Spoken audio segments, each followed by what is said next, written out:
Pahalgam incident తర్వాత India Pakistan మధ్య high tension situation నడుస్తోంది. ముఖ్యంగా రెండు దేశాలు కీలక ఒప్పందాలని క్యాన్సిల్ చేసుకోవడం, పాకిస్తానీలంతా భారత్ వదిలి వెళ్ళిపోవాలని ఇండియన్స్ అంతా పాక్ వదిలి వెనక్కి వెళ్ళిపోవాలని పాకిస్తాన్ ఆర్డర్స్ వేయడం, బోర్డర్స్ దగ్గర పాకిస్తాన్ ఆల్రెడీ జెట్ ఫైటర్స్ని లాంచ్ చేయడంతో ఏ క్షణంలో అయినా ఇండియా పాకిస్తాన్ మధ్య ఐదోసారి యుద్ధం జరిగే అవకాశాలు కనిపిస్తున్నాయని వార్తలు వినిపిస్తున్నాయి. అయితే ఇప్పుడున్న సిచ్యువేషన్లో పాకిస్తాన్ డబ్బులు లేక అడుక్కుతుంటోంది. ఇండియా ప్రపంచంలోనే ఐదో పెద్ద ఆర్థిక వ్యవస్థగా ఉంది. ఇంకో పక్క పాకిస్తాన్ దగ్గర డబ్బులే లేక IMF నుంచి అప్పుగా తీసుకున్న $3 బిలియన్ ఏదో దేశాన్ని నెట్టుకొస్తుంది. కానీ భారత్ దగ్గర రికార్డు స్థాయిలో గోల్డ్ నిల్వలు, ఫారెన్ కరెన్సీ నిల్వలు పెరిగిపోతున్నాయి.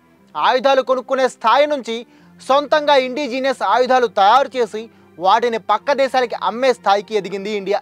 కానీ ఇంకో పక్క పాకిస్తాన్ అమెరికా నుంచి, చైనా నుంచి ఆయుధాలను కూడా అడుక్కుని వాటితో బతుకుతోంది. అలాగని యుద్ధం అంటూ జరిగితే అందులో ఇండియా పాకిస్తాన్ని ఈజీగా చీమను నలిపినట్టు నలిపేయగలదా అంటే దానికి ఆన్సర్ నో. ఇంకా మాట్లాడితే పాకిస్తాన్తో యుద్ధం చేస్తే పాకిస్తాన్ ఆల్రెడీ అడుక్కు తింటోంది కాబట్టి ఆ దేశానికి కలిగే నష్టం కంటే ఇప్పుడిప్పుడే ఎదుగుతున్న భారత్కే ఎక్కువ నష్టం కలిగే ఛాన్స్ ఉంది. అన్నిటికీ మించి పాకిస్తాన్ దగ్గర ఉన్న అణుబాంబులు మనకి చాలా పెద్ద డేంజర్ అన్నమాట. సాధారణంగా America, Russia, China, India, UK, France లాంటి దేశాల దగ్గర అణుబాంబులు ఉన్నా వాటిని ఆ దేశాలు ఎంత పెద్ద యుద్ధం జరిగినా వాటిని యూజ్ చేసే ఛాన్స్ చాలా అంటే చాలా తక్కువ. 0.0001% కూడా ఉండకపోవచ్చు. కానీ పాకిస్తాన్, నార్త్ కొరియా లాంటి దేశాలు మాత్రం అలా కాదు. ఇవి సైకో దేశాలు. అవి నష్టపోతున్నాయి, నాశనం అవుతున్నాయి అంటే మగధిరా సినిమాలో విలన్ లాగా నాకు దక్కంది ఇంకెవరికి దక్కడానికి వీల్లేదు అని డిసైడ్ అయ్యి ఆ ఆటం బాంబులు వేసినా వేసేస్తాయి. కాబట్టి ఈ డేంజర్ ఇండియా ముందు ఎప్పుడూ ఉంటుంది.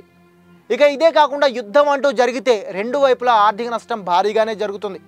దీనివల్ల ప్రస్తుతం ప్రపంచం మొత్తం ద్రవ్యోల్బణంతో ఇబ్బంది పడుతున్నా భారత్ మీద ఆ ప్రభావం లేదని మనం పడుతున్న ఆనందం మాయమైపోతుంది. మనం జనాభా ఎక్కువ కాబట్టి ప్రపంచం మొత్తం కంటే ఎక్కువ ద్రవ్యోల్బణాన్ని ఫేస్ చేయాల్సి రావచ్చు. దాని ఫలితంగా ఆకలి చావులు, నిరుద్యోగం పెరిగిపోయి దేశం అల్లకల్లోలం అయ్యే ఛాన్స్ ఉంటుంది. కానీ పాకిస్తాన్కి ఆ టెన్షన్ ఉండదు. ఎందుకంటే ఆల్రెడీ ఆ దేశంలో ఈ ఆకలి చావులు, నిరుద్యోగం, భారీ ద్రవ్యోల్బణం 20-30% పెరిగిపోయాయి. చివరికి పాలు, బ్రెడ్ ధరలు కూడా 30% పైగా పెరిగాయి.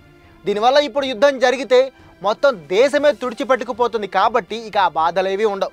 అయితే ఇంత జరుగుతుందని తెలిసినా రెండు దేశాల్లోని జనాల్లో అత్యధిక శాతం జనాలు యుద్ధం జరగాల్సిందే అని కోరుకుంటున్నారట. మన ఇండియన్స్ ఏమో ఉగ్రదాడికి ప్రతీకారం యుద్ధంతో తీర్చుకోవాలని కోరుకుంటుంటే పాకిస్తానీలు మాత్రం జస్ట్ ఇండియాతో కొట్లాట కాబట్టి ముక్త కంఠంతో యుద్ధానికి సపోర్ట్ చేస్తున్నారు. ఇలాంటి టైంలో ఒకవేళ రెండు దేశాల మధ్య యుద్ధం జరిగితే అసలు ఎన్ని రోజులు యుద్ధం జరిగే ఛాన్స్ ఉంటుంది, ఏ దేశానికి ఎంత నష్టం జరిగే ఛాన్స్ ఉంటుంది అనేది ఈ వీడియోలో తెలుసుకుందాం. అయితే ఈ ప్రశ్నలకి ఆన్సర్ తెలుసుకునే ముందు అసలు ఇంతకు ముందు భారత్, పాకిస్తాన్ మధ్య జరిగిన 4 యుద్ధాల గురించి బ్రీఫ్గా తెలుసుకుందాం.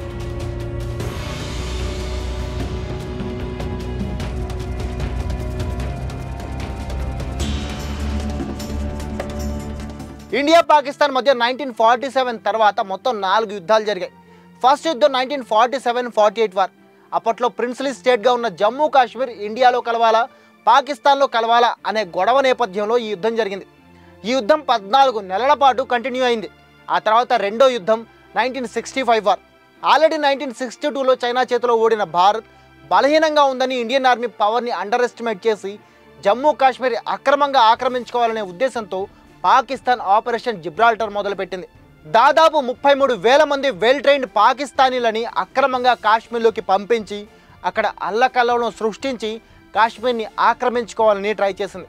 దీంతో ఈ యుద్ధం జరిగింది. ఇది 1 నెల రోజుల పాటు జరిగింది. ఇక మూడో యుద్ధం 1971 వార్. ఇదే బంగ్లాదేశ్ లిబరేషన్ వార్ కూడా. బంగ్లాదేశ్ మీద పాకిస్తాన్ అజమాయిషీని తొలగించి దానికి దేశ హోదాని ఇవ్వడం కోసం ఇండియా పాకిస్తాన్తో నేరుగా పోరాడిన యుద్ధం ఇది. ఈ యుద్ధం 2 వారాల పాటు సాగింది. ఈ యుద్ధంలో పాకిస్తాన్ చిత్తుగా ఓడిపోవడమే కాకుండా దాదాపు 93,000 మందికి పైగా సైనికులు ఇండియాకి సరెండర్ అయిపోయారు. ఇక ఫైనల్గా అతిపెద్ద యుద్ధం 1999లో జరిగిన కార్గిల్ వార్. ఇది కూడా కాశ్మీర్లోని కీలక ప్రాంతాలని పాకిస్తానీలు ఆక్రమించుకోవడానికి ట్రై చేయడం వల్లే జరిగింది. చలికాలంలో ఇండియా ఖాళీ చేసిన పోస్టుల్ని ఆక్రమించుకోవాలనే కుట్రతో పాకిస్తానీ సైనికులు స్థానికుల వేషధారణలో LOC దాటి భారత్లోకి ప్రవేశించి ఆ ప్రాంతాల్ని ఆక్యుపై చేసుకోవడానికి ట్రై చేశారు. ఈ విషయం తెలిసి ఇండియా రిటాలియేట్ చేసింది. అలా దాదాపు 2 నెలల పాటు యుద్ధం సాగిన తరువాత పాకిస్తాన్ సైనికులు తోక ముడిచి వెనక్కి వెళ్ళిపోయారు.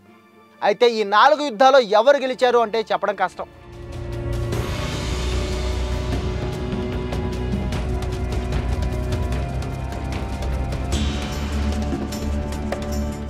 ఫస్ట్ జరిగిన 1947 వార్లో యుఎన్ ఎంట్రీతో ఇండియా కాశ్మీర్లో కొంత భూభాగాన్ని కోల్పోయింది. ఆ లెక్కన దాన్ని ఇండియా ఓటమిగా అనుకోవచ్చు. ఇక 1965 యుద్ధంలో పాకిస్తాన్ ప్లాన్ చేసిన ఆపరేషన్ జిబ్రాల్టర్ని ఇండియా తిప్పికొట్టి పాకిస్తాన్లని వెనక్కి తరిమి కొట్టింది. ఆ లెక్కన ఇండియా గెలిచిందని చెప్పొచ్చు.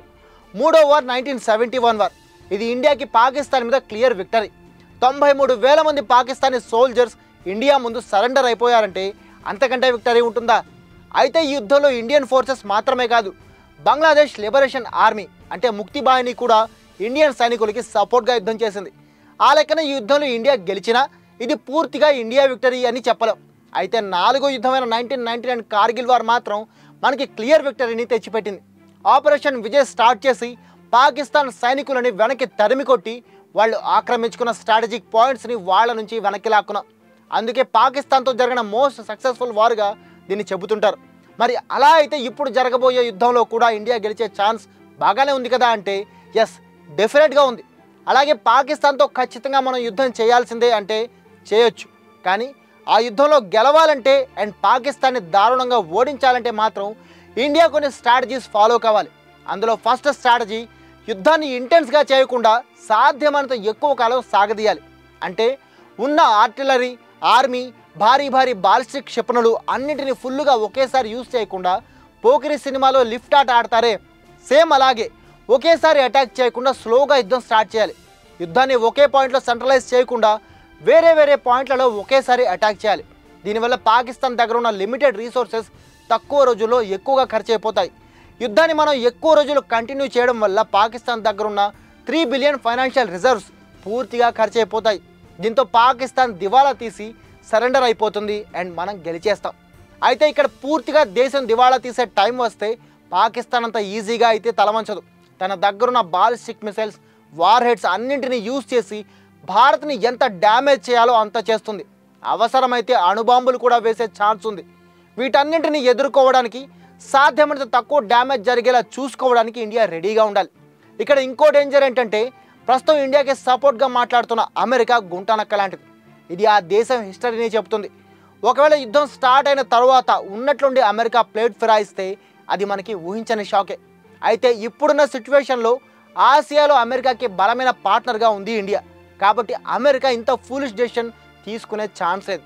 ఒకవేళ తీసుకున్నా అది 100/1% ఛాన్స్ మాత్రమే ఉంది. కానీ ఇక్కడ ఇంకో డేంజర్ మన పక్కనే ఉన్న చైనా ఎప్పుడెప్పుడు ఇండియాని దెబ్బతీద్దామా అని వెయిట్ చేస్తోంది. ఒకవేళ పాకిస్తాన్తో యుద్ధం చేయడానికి మనం రెడీ అయ్యి ఒక పక్క యుద్ధం చేస్తుంటే ఇంకో పక్క నుంచి సడన్గా చైనా మన భూభాగాలని స్వాధీనం చేసుకునే ఛాన్స్ లేకపోలేదు. అలాగే ఇంటర్నల్గా పాకిస్తాన్కి భారీ ఆయుధాలని అందించి ఇండియా మీద సీరియస్ అటాక్స్ చేసేలా సపోర్ట్ కూడా చేయొచ్చు. అంటే ఇటు పాకిస్తాన్తో ఫైట్ చేస్తూనే అటు చైనా అటాక్ని, పాకిస్తాన్ ప్రయోగించే చైనా ఆయుధాలని రెండింటినీ మనం ఎదుర్కోవాల్సి రావచ్చు అన్నమాట. అదే జరిగితే ఇండియా చరిత్రలో అదో పెద్ద పీడకలలా మిగిలిపోతుంది. ఊహించని నష్టాన్ని ఫేస్ చేయాల్సి రావచ్చు. అలాగే పీఓకేని మనం స్వాధీనం చేసుకోవడం అటుంచితే ఇప్పుడున్న భూభాగాలను కూడా పోగొట్టుకునే డేంజర్ ఉంటుంది.